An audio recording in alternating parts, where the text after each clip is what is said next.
Hello friends, welcome back to my channel. कैसे हैं आप सभी? आई होप आप सब अच्छे होंगे। और आज मैं बात करने वाली हूँ जो सी सेक्शन डिलीवरी से लेकर मिथ्स और रियल फैक्ट हैं उनके बारे में। तो चलिए वीडियो स्टार्ट करते हैं। तो इसमें जो पहला मिथ है वो ये है कि ये एक मेजर ऑपरेशन होता है। तो जी नहीं, ये एक मेजर ऑपरेशन बिल्कुल नहीं है। ये एक माइनर ऑपरेशन है जो कि 30 से 35 मिनट 45 मिनट में हो जाता है। और इसमें इसे बहुत ही ज़्यादा भारी भरकम ऑपरेशन समझने की गलती ना करें, जिसमें बहुत ज़्यादा आपको मतलब बेड रेस्ट या बहुत ज़्यादा परहेज़ या सालों साल तक कोई दुख तकलीफ़ रह जाएगी। ऐसा कुछ भी नहीं होता है। तो don't worry about it. Second चीज़ है वो ये है कि शुरू से ही लोग, जैसे ही मैं प्रेग्नेंट थी तब से ही लोग बोलने लगते थे कि आप नॉर्मल डिलीवरी पर ही जाना, कोशिश करना कि आपकी नॉर्मल डिलीवरी ही हो। क्योंकि जो सीज़ेरियन में पीठ में एनेस्थीसिया के लिए जो इंजेक्शन लगाया जाता है तो वो आपको लाइफ टाइम कमर दर्द, पीठ में दर्द दे सकता है या दे ही जाता है। सकता वाली बात तो होती ही नहीं थी। तो ऐसा बिल्कुल भी नहीं है। वो जो इंजेक्शन दिया जाता है उसका असर केवल 2 से 3 घंटे तक रहता है। हाँ, अगर उसकी वजह से कोई घाव हो जाता है तो वो भी 3 से 4 दिन में ठीक हो जाएगा। उसकी वजह से ऐसा कुछ भी नहीं है कि आपको कमर दर्द या पीठ में दर्द रह जाए। अगर आपको ऐसा कुछ हो रहा है तो वो सिर्फ़ इसलिए कि आपकी बॉडी में कुछ चेंजेस होते हैं during pregnancy and after pregnancy. और जो आपके कैल्शियम की कमी भी आ जाती है बॉडी में। बच्चा ब्रेस्ट मिल्क पर होता है, उसकी वजह से भी कैल्शियम की बहुत ज़्यादा कमी हो जाती है बॉडी में, जिससे पीठ और कमर का दर्द होता है। डॉक्टर्स इसके लिए सप्लीमेंट्स देते हैं जो कि ड्यूरिंग प्रेगनेंसी और आफ्टर प्रेगनेंसी आपको लेने पड़ते हैं। उससे बहुत कुछ राहत मिलती है कमर दर्द में। और स्पेशली अगर हम बात करें कि सी सेक्शन की वजह से ही आपका कमर दर्द हो रहा है, तो वो इसलिए हो सकता है कि सी सेक्शन में आपका पेट काट कर बच्चे को बाहर निकाला जाता है, जिससे कि पेट में स्टिचेस आ जाते हैं। और वो पेट जब तक आपका हील ना हो उसका लोड भी आपकी पीठ और कमर पर जाता है, जिसकी वजह से आपको ये समस्या हो सकती है। तो ये लाइफ टाइम रहने वाली समस्या नहीं है। लाइफ टाइम अगर पीठ और कमर दर्द जो हो रहा है आपको, वो किसी और वजह से होता है। यूँ भी आफ्टर 30 की एज में बोन डेंसिटी कम होने की वजह से भी महिलाओं में या पुरुषों में ये चीज़ें ऑटोमेटिकली जनरेट होती हैं, जिसे हम अगर सी सेक्शन से किसी की डिलीवरी होती है उससे जोड़ देते हैं। तो आप ये डर भी अपने मन से बिल्कुल निकाल दीजिए कि ऐसा इस वजह से हो रहा है। नेक्स्ट चीज़ ये है कि सी सेक्शन डिलीवरी में हमें बहुत ज़्यादा परहेज़ से खाना पड़ता है। हम वो चीज़ें नहीं खा पाते जो नॉर्मल डिलीवरी में खाते हैं। तो ऐसा भी बिल्कुल नहीं है। आजकल नॉर्मल डिलीवरी हो या सी सेक्शन के थ्रू डिलीवरी हो, डॉक्टर एक पूरी पौष्टिक थाली खाने को बोलता है, जिसमें हरी सब्जियां और दाल चावल रोटी, सभी ऐसी चीज़ें जो प्रॉपर डाइट में शामिल होती हैं वो खाने को डॉक्टर शुरू से बोलता है। हाँ, ये ज़रूर है, जैसे कि मेरा खुद का ऑपरेशन रात को हुआ था और तो सुबह तक उन्होंने कुछ भी खाने को नहीं दिया था। फिर सुबह चाय और बिस्किट दिए थे। और डॉक्टर ने मुझसे बोला था कि आप दाल दलिया, दूध दलिया से थोड़ा शुरू कीजिए खाना और थोड़ा थोड़ा खाइए। ऐसा नहीं कि पेट भरकर अभी खा लीजिए। 2-3 दिन तक उसने यही खाने को बोला था। और जब मेरी छुट्टी होने को हो रही थी, तब उनसे हमने खुद पूछा था कि क्या खा सकते हैं और क्या नहीं। तो उन्होंने हमें बताया था कि आप दाल दलिया, दूध दलिया तो ये शुरू हो ही गया है आपका, तो यही खाइए। बाकी आप प्रॉपर थाली खा सकती हैं। ऐसा नहीं है जो पहले के लोग बोलते थे कि कुछ भी नहीं खाना है, तो वैसा बिल्कुल नहीं रहता है। और थोड़े जो ड्राई फ्रूट्स वगैरह रहते हैं वो भी आप घी में सेक कर खाइए। थोड़ा हलवा वगैरह बनाकर खाइए, जो अलग से उसमें मीठा ना डालें, जो नहीं तो स्टिचेस पकने का डर रहता है। और हाँ, गुड़ के लड्डू वगैरह डॉक्टर ने मना किया था थोड़े दिन के लिए, वो भी 10 से 15 दिन के लिए। उसके बाद आप खा सकते हैं जो कम गुड़ के लड्डू बने हों वो। तो ऐसा कोई भारी भरकम उसमें परहेज अलग से नहीं करना पड़ता है, जो नॉर्मल डिलीवरी का रहता है वैसा ही सीज़ेरियन में भी रहता है। अब खाने पीने से अगर बात निकली तो एक मिथ यह भी रहता है कि लोग बोलते हैं हाँ बोलो कम उस टाइम, और पानी भी कम पियो या पानी बिल्कुल भी मत लो अगर हो सके तो ऐसा मेरे साथ हो रहा था, क्योंकि मेरे घर में मुझे पानी नहीं पीने दे रहे थे। बोल रहे थे पानी ज़्यादा पीने से पेट बाहर निकल आएगा, या तुम ज़्यादा बोलोगी बात करोगी तो उससे पेट फूल जाएगा तुम्हारा। तो फिर मुझे बहुत प्यास लगती थी, तो मैंने मेरी डॉक्टर से पूछा क्या ऐसा है, तो उन्होंने मुझे बताया कि नहीं, आपको जितना बार प्यास लगे, जितना आप पानी पीना चाहें पीजिए। हाँ, ये ज़रूर है थोड़ा गुनगुना पानी पीजिए, एकदम ठंडा पानी मत लीजिए। तो लेकिन पानी आप अच्छी खासी मात्रा में पीजिए, जिससे कि दूध भी अच्छा बनता है माँ को, और जो दूध की जो गठाने वगैरह पड़ जाती हैं जैसे शुरुआती दिनों में, तो उसमें भी पानी, गुनगुना पानी पीने से बहुत ज़्यादा राहत होती है। और ऐसा बिल्कुल कुछ नहीं होता कि पानी ज़्यादा पीने से आपका पेट बाहर निकल आएगा, तो ये भी एक मिथ है। नेक्स्ट मिथ ये है कि सी सेक्शन डिलीवरी होने की वजह से क्या बहुत ज़्यादा वेट इंक्रीज़ हो जाता है, या पेट बहुत ज़्यादा बाहर निकल आता है जो हमेशा के लिए बाहर ही रह जाता है।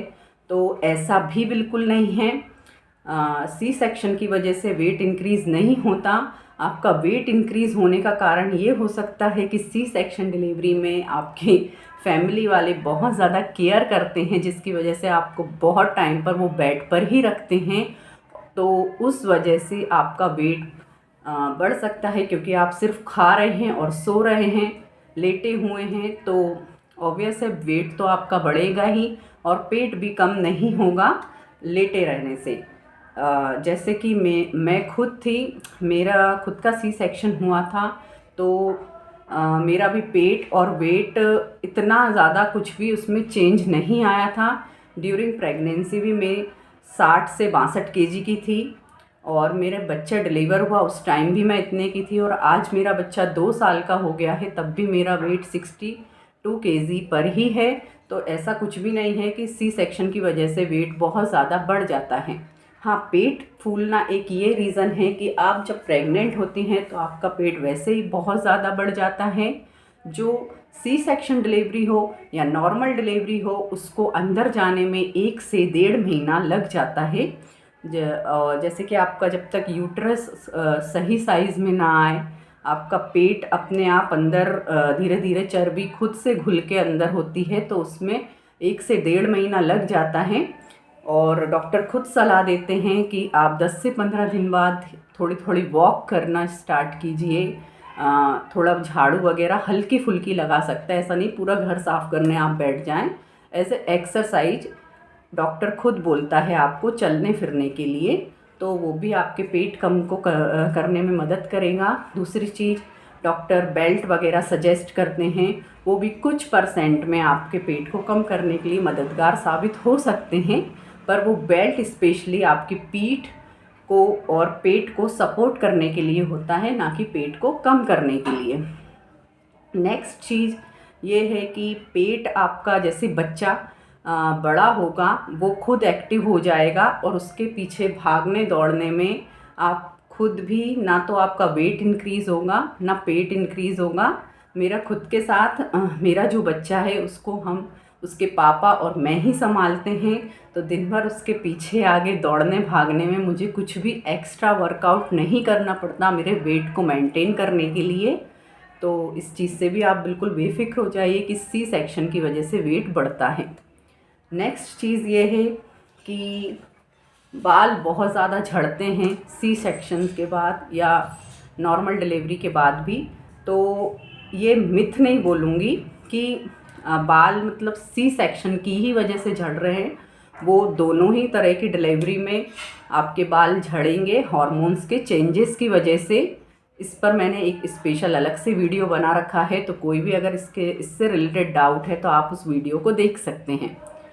नेक्स्ट चीज़ है कि आपको कोई पेन, लेबर पेन झेलना ही नहीं पड़ेगा आपका अगर सी सेक्शन हुआ है, तो ऐसा बिल्कुल भी नहीं है।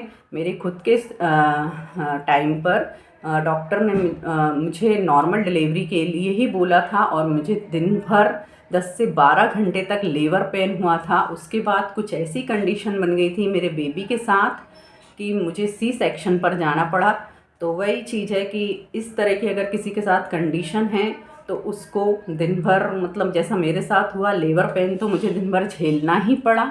और उसके बाद जब सी सेक्शन हुआ तो स्टिचेस का पेन 8 से 10 दिन बहुत ज़्यादा होता है, तो वो भी मुझे झेलना पड़ा। तो आप ये नहीं सोच सकते कि सी सेक्शन एक पेनलेस ऑपरेशन है जिसमें हम बस ऐसे ही निकल जाएंगे, गुजर जाएंगे, कुछ भी हमको दर्द नहीं झेलना पड़ेगा। तो ये बिल्कुल गलत धारणा है, ऐसा बिल्कुल भी नहीं है।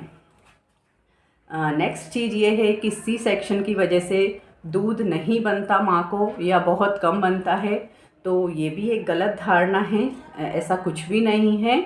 अगर आपके हार्मोन्स अच्छी तरह से बन रहे हैं आफ्टर डिलीवरी तो आपको दूध बहुत अच्छा निकलेगा। दूध के लिए जिम्मेदार होते हैं प्रोजेस्टेरॉन और ऑक्सीटोसिन हार्मोन। अगर वो आपकी बॉडी में अच्छे से बन रहे हैं तो आपको दूध अच्छे से रिलीज़ होगा। और हाँ, ये ज़रूर होता है कि थोड़ा लेट किसी किसी को दूध बनता है, 1 से 2 दिन भी लग जाते हैं। तो इसके लिए डॉक्टर को आप ज़रूर बताएं, तो वो आपको इसके लिए कुछ सप्लीमेंट्स भी दे सकता है। तो लेकिन दूध अगर आपके हार्मोन्स के ऊपर ही है, ये नॉर्मल डिलीवरी और सी सेक्शन दोनों में ही हार्मोन्स का काम होता है। जैसे ही आपका बच्चा बाहर आता है, आपके माइंड को ये सिग्नल पहुंच जाता है कि मुझे अब, मतलब माइंड को अब प्रोजेस्टेरॉन और ऑक्सीटोसिन हार्मोन रिलीज़ करना है। तो ये दोनों ही केस में हो सकता है कि किसकी बॉडी में कैसे वर्क कर रहा है।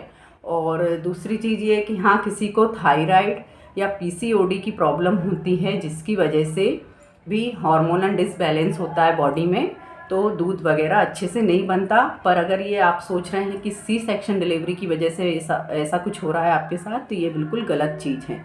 नेक्स्ट चीज़ है कि आपको सी सेक्शन की वजह से 2 से 3 महीने के बाद बहुत ज़्यादा ब्लीडिंग होगी, या जब भी मतलब होगी ब्लीडिंग तो बहुत ज़्यादा होगी, आप संभाल ही नहीं पाएंगी। तो ये भी एक गलत चीज़ है, ऐसा बिल्कुल नहीं होता है। मेरे साथ जब मेरा बच्चा हुआ उस टाइम 5 से 6 दिन रही थी। उसके बाद मेरा बच्चा जब 9 महीने का हो गया तब मेरे पीरियड्स आए थे, तो वो भी जैसे नॉर्मल मंथली पीरियड्स आते हैं वैसे ही रहे। ऐसा बिल्कुल कुछ हैवीली फ्लो नहीं हुआ कि आप बिल्कुल संभाल ही नहीं पाएँ। तो ये भी एक मिथ है कि बहुत ज़्यादा ब्लीडिंग होती है, तो ऐसा बिल्कुल नहीं है। मेरे साथ ऐसा बिल्कुल भी नहीं हुआ, तो मैं तो इसे मिथ ही कहूँगी। नेक्स्ट चीज़ ये है फूड इनटेक प्रॉब्लम। तो फूड इनटेक, जैसे कि मैं पहले भी बता चुकी हूँ कि आप जैसा नॉर्मल डिलीवरी में आपको खाने को दिया जाता है वैसे ही सी सेक्शन में बोला जाता है। हाँ, शुरुआत में जो गुड़ के बहुत हैवीली जो हैवी लड्डू वगैरह होते हैं वो डॉक्टर मना कर देती है, पर आफ्टर 10 to 15 डेज़ आप वो भी शुरू कर सकते हैं। नेक्स्ट सी कि आप बच्चे को उठा तक नहीं सकते हैं, कुछ भी उसका काम नहीं कर सकते हैं, तो ये भी एक बहुत बड़ा मिथ है। क्योंकि ऐसा बोला जाता है सी सेक्शन में ऑब्वियसली कुछ परहेज तो रखने चाहिए, तो उसमें वज़न वगैरह उठाने को मना करते हैं। तो लेकिन उसमें कुछ लोग ये बोलते हैं कि आप अपने बच्चों को भी मत उठाइए, उसको भी दूसरा कोई उठा कर देगा, आपको फीड करवाने में दूसरा कोई मदद करेगा। तो ऐसा शुरुआती 3-4 दिनों में तो ठीक है, लेकिन आप उसके बाद आप अपने बच्चे को उठा सकते हैं, उसका डायपर चेंज कर सकते हैं, कपड़े चेंज कर सकते हैं, उसे ब्रेस्ट मिल्क जो देना है वो भी आप खुद कर सकते हैं। तो ये भी एक मिथ है कि आप अपने बच्चे तक को नहीं उठा सकते, ये एक गलत चीज़ है। नेक्स्ट चीज़ ये है कि आपका बच्चा सी सेक्शन की वजह से ड्रगी पैदा होगा। तो बहुत से लोग ऐसा मानते हैं कि माँ को बेहोश किया जाता है या लोअर पार्ट उसका शून्य किया जाता है, जिसके लिए उसको इंजेक्शन दिया जाता है बेहोशी का, तो वो बच्चे पर भी असर करेगा। बच्चा मतलब होगा तो रोएगा नहीं, या सोया सोया या बेहोश टाइप का होगा। ये एक मिथ है, ऐसा कुछ भी नहीं होता। इंजेक्शन जो भी माँ को दिया जाता है लोअर पार्ट शून्य करने के लिए, उसके 5 से 10 मिनट बाद ही आपका बच्चा बाहर निकाल लिया जाता है। मेरा खुद का बच्चा जब हुआ था तो होते इसके साथ बिल्कुल तेज़ तेज़ रोया था, जागा हुआ था। ऐसा बिल्कुल नहीं था कि वो उसे कुछ दवाई का असर हो। तो ये एक गलत धारणा है, ऐसा बिल्कुल नहीं होता है। और नेक्स्ट चीज़ ये है कि आपको बहुत ज़्यादा कवर अप करके रखना, मतलब सी सेक्शन हो या नॉर्मल डिलीवरी हो, हमारे इंडिया में माँ को बिल्कुल यहाँ से बांध देते हैं, सिर विर बांध देते हैं, बहुत ज़्यादा उड़ा कर रखते हैं शॉल स्वेटर वगैरह से। तो उससे माँ खुद बहुत ज़्यादा घबरा जाती हैं। तो ऐसा बिल्कुल नहीं है। मेरी डॉक्टर खुद जब मुझे बेबी हुआ तो मुझे भी ऐसे ही सब बांध दिया था और स्वेटर शॉल बहुत ज़्यादा कवर कर दिया था। तो मेरी डॉक्टर जब भी आती थी तो बहुत ज़्यादा गुस्सा होती थी। वो यही बोलती थी कि तुम ये कैसे रह रही हो, बहुत ज़्यादा बीमार थोड़ी हो, एक बच्चा ही जन्म दिया गया है, पुरानी ये सब पद्धतियाँ छोड़ो, ऐसा कुछ नहीं है। अगर तुमको लग रही है कि ठंड है या ये सब बांधने की ज़रूरत है तो ही बांधो, ज़बरदस्ती मत बांधो। क्योंकि यूँ भी जब जो हॉस्पिटल्स के रूम रहते हैं उनमें टेम्परेचर मेंटेन किया जाता है, वहाँ बिल्कुल ज़रूरत नहीं होती बहुत ज़्यादा कवर होने की। और उसके बाद भी इतना सब कुछ कर दिया जाए तो ऑब्वियस है कोई भी देखकर घबराएगा ही सही। तो मेरी डॉक्टर तो इन सब चीज़ों के लिए बहुत चिल्लाती थी। और मेरा बच्चा जैसे कि हाफ नवंबर के टाइम पे हुआ था, ठंड का टाइम था, तो मैं तो फिर भी इतना ओढ़ के पहन के रह लेती थी या रहना ही पड़ता था दिसंबर तक तो। लेकिन जिसकी डिलीवरी मार्च अप्रैल मई में हो और उसको बोल दिया जाए इतना सब कवर करके रहने के लिए, तो वो तो नहीं रह पाएगी उस टाइम। तो ये भी एक बहुत गलत चीज़ है जो माँ को डिप्रेस कर सकती है, इतना ऐसा नहीं करना चाहिए।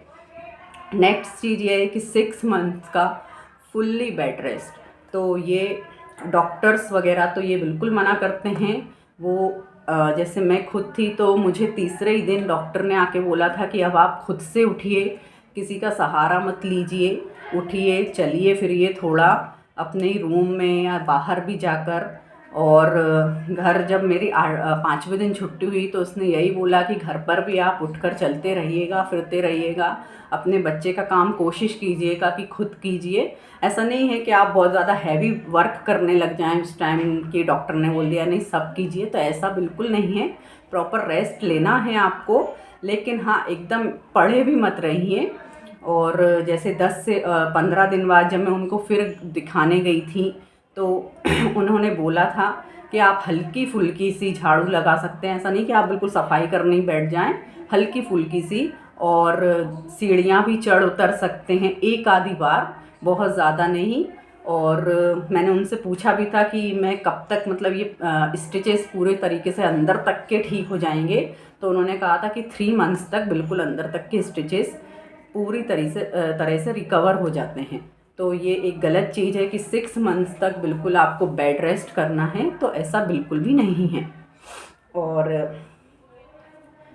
एक बहुत ही इम्पॉर्टेंट चीज़ ये होती है, कुछ महिलाओं में ये अंदर से भावना आ जाती है, मेरे खुद के साथ भी ऐसा हुआ कि हमें लगता है कि हमारे अंदर मातृत्व की कमी है, हमने नेचुरल तरीके से बेबी को जन्म नहीं दिया है। मुझे खुद को बहुत महीनों तक ये चीज़ का अफसोस रहा था कि सी सेक्शन हो गया, मुझे तो ऐसा लगता ही नहीं है कि मैं माँ बनी हूँ, वो ऐसी नेचुरल प्रोसेस तो कुछ हुई नहीं जो मैंने सोचा था, और ऐसा कुछ तो हुआ ही नहीं। तो ये चीज़ माँ के अंदर बहुत हद तक बैठ जाती है। तो ऐसा बिल्कुल नहीं है, आपका ही बच्चा है, आपने ही उसको 9 महीने अपने पेट में रखा है, उसको जन्म दिया है। हाँ बस जन्म देने का पाथ चेंज हो गया है, इससे आपके मातृत्व में कोई भी कमी नहीं आएगी, तो ऐसा बिल्कुल भी मत सोचिए। नेक्स्ट चीज़ ये है कि बहुत से लोग बोलते हैं कि एक पहला बच्चा सी सेक्शन से हुआ है तो आपका दूसरा बच्चा भी सी सेक्शन के थ्रू ही होगा, तो ऐसा भी बिल्कुल नहीं है। आप दूसरा बच्चा जब भी प्लान करें तो प्रॉपर डॉक्टर को दिखाएं, आपकी बॉडी का चेकअप करवाएं, और 3 साल के बाद ही दूसरा बच्चा प्लान करेंगे तो आपकी माँ की पूरी बॉडी पूरी तरीके से हील हो जाएगी, उससे बच्चा भी तंदुरुस्त होगा। और नॉर्मल डिलीवरी होने के भी चांसेस बढ़ जाते हैं। तो ऐसा बिल्कुल नहीं है कि अगर बच्चा पहली बार सी सेक्शन से हुआ है तो दोबारा भी सी सेक्शन के थ्रू ही होगा। नेक्स्ट चीज़ ये है कि हमारे घर में जो बड़े बूढ़े हैं, जो हमारे ओल्ड महिलाएं होती हैं घर में, वो बहुत ज़्यादा प्रेशर डाल देती हैं इस चीज़ का। अगर सी सेक्शन से डिलीवरी हुई है तो उनका कहना रहता है हमारे ज़माने में भी तो बच्चे हुए, हमने कैसे नॉर्मल कर दिए, तुम्हारे को सी सेक्शन हो गया, ये वो। हालांकि वो बहुत जनरली बोलती हैं, पर ये बहुत हद तक माँ के दिमाग में बैठ जाती है कि ये क्या है, ये मेरे साथ हुआ तो मुझ में कुछ कमी है। तो ऐसा बिल्कुल नहीं है। उनके और आज के टाइम में बहुत ज़्यादा अंतर हो गया है। पहली चीज़ तो खान पान, हवा पानी बदलने से भी हमारे शरीर और उनके शरीर में अंतर आ गया है। दूसरी चीज़ फिज़िकल वर्क का है। जैसे पहले की जो महिलाएं होती थीं वो कुएं से पानी खींचना, खेतीबाड़ी में काम करना, या चलने फिरने वाले बहुत ज़्यादा काम करना, चक्की वक्की चलाना, तो उनकी बॉडी बहुत ज़्यादा फ्लेक्सिबल होती थी, तो वो आसानी से नॉर्मल डिलीवरी कर जाती थी। अब आज के टाइम में उतना उस तरीके का वर्क नहीं रह गया है, तो उतनी फ्लेक्सिबल हमारी बॉडी नहीं रहती है, जिसकी वजह से भी बहुत बार सी सेक्शन पे जाना पड़ता है। अदर रीज़न ये है कि आजकल लेट मैरिजेस होती हैं, जिसकी वजह से भी जो लेडीज़ होती हैं उनकी बॉडी की फ्लेक्सिबिलिटी कम हो जाती है। और नेक्स्ट चीज़ ये है कि अगर हम उनसे ही कंपेयर करें, जो पहले की महिलाएं थी और अभी की हैं, तो उनके होते थे 15-20 बच्चे, जिसमें से 10 बचते थे, 10 पता नहीं कहाँ जाते थे। तो आजकल का ऐसा है कि एक ही बच्चा हमें करना होता है, और वही हमें अच्छा, सही, तंदुरुस्त, और सब माँ भी फिट फाट चाहिए होती है। उसको रखने के लिए भी पहले बच्चों को बहुत सारे लोग होते थे, पल जाते थे। आजकल ऐसा कुछ भी नहीं है। तो डॉक्टर भी डरते हैं कि रिस्क लेने से, हमारी फैमिली मेम्बर्स भी डरते हैं और हम खुद भी डरते हैं, तो भी बहुत बारी सी सेक्शन पर जाना पड़ता है। उसमें मशक्क़त, नॉर्मल डिलीवरी के लिए मशक्क़त ना करते हुए, तो ये भी एक बहुत बड़ा रीज़न है। तो मेरे हिसाब से यही सारे मिथ्स थे जो मैंने कवर किए, जो मैंने खुद ने महसूस किए या झेले, जो भी आप कहें। तो इसके अलावा भी अगर आपको कुछ डाउट हो, जो भी मेरा वीडियो देख रहे हैं, तो प्लीज़ कमेंट में ज़रूर पूछिएगा। मैं कोशिश करूँगी उसका रिप्लाई करने का। और अगर मेरा वीडियो आपको पसंद आए तो लाइक कीजिए। कोई ऐसा ज़रूरतमंद हो कि जिससे ऐसा कुछ मतलब लग रहा हो, उसको आप शेयर कीजिए। और ऐसी ही अच्छी वीडियो पाने के लिए मेरे चैनल को सब्सक्राइब कीजिए। Thanks for watching.